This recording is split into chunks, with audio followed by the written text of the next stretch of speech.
सावधान, दुधात तेल की चुना।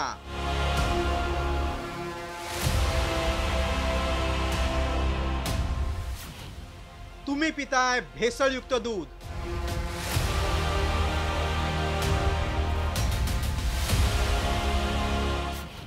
आमदारांनी डेमो दाखवला, कारवाई कधी?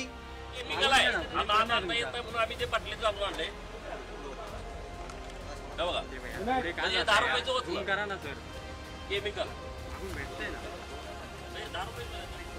सत्ताधारी पक्षातील आमदारांनीच विधान भवन परिसरात थेट युरिया, हायड्रोजन पेरॉक्साईड, चुना आणि तेल यासारख्या गोष्टींचा वापर करून भेसळीचं दूध कसं बनवलं जातंय याचं प्रात्यक्षिक दाखवलं आणि सरकारलाच घरचा आहेर दिला।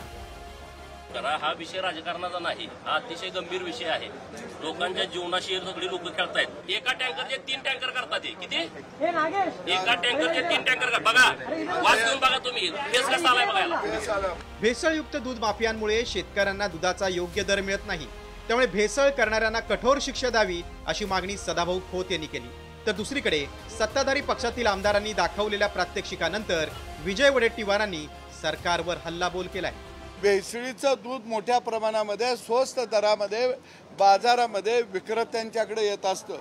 त्यांना मोठ्या प्रमाणामध्ये भेसळीच्या दुधावरती कमिशन मिळत असतं आणि एका बाजूला शेतकऱ्यालाही लुटायचा, ग्राहकालाही लुटायचा आणि आमच्या आरोग्याशी खेळायचं असं या दूध माफियांचं या राज्यामध्ये चाललेलं आहे। आणि म्हणून अशा दूध माफियांना कडक शिक्षा झाली पाहिजे, अजामीनपात्र खऱ्या अर्थानं यांना जन्मठेपर्यंत शिक्षा झाली पाहिजे।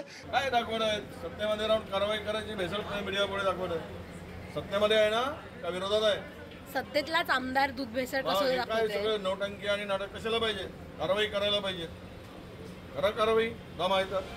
दरम्यान मुख्यमंत्री देवेंद्र फडणवीसांनीही या प्रकरणाची गंभीर दखल घेत कारवाईचे आदेश दिलेत। या दुधाच्या माध्यमातून जर लोकांना विष पाजण्याचा प्रयत्न होत असेल तर हे सहन करण्याचं कारणच नाही।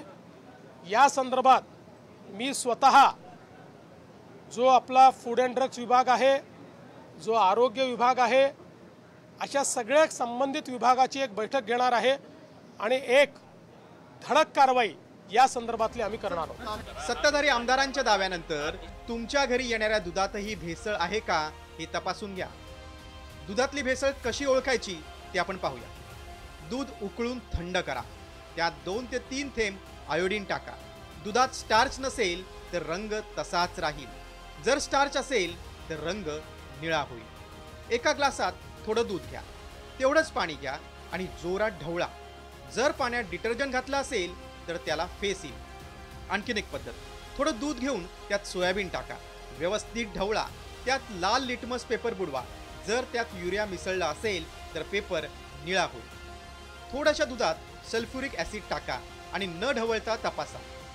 जर रंग निळा झाला तर दुधात फॉर्मलिन आहे। भेसळ आढळल्यास FDA कडे त्या संदर्भात निश्चितच तक्रार करा। मात्र आमदारांच्याच प्रात्यक्षिकानंतर आणि मुख्यमंत्र्यांच्या आदेशानंतर तरी भेसळयुक्त दूध विक्री करणाऱ्यांवर कडक कारवाई होणार का ते पाहणं महत्त्वाचं आहे। ब्युरो रिपोर्ट, साम TV न्यूज।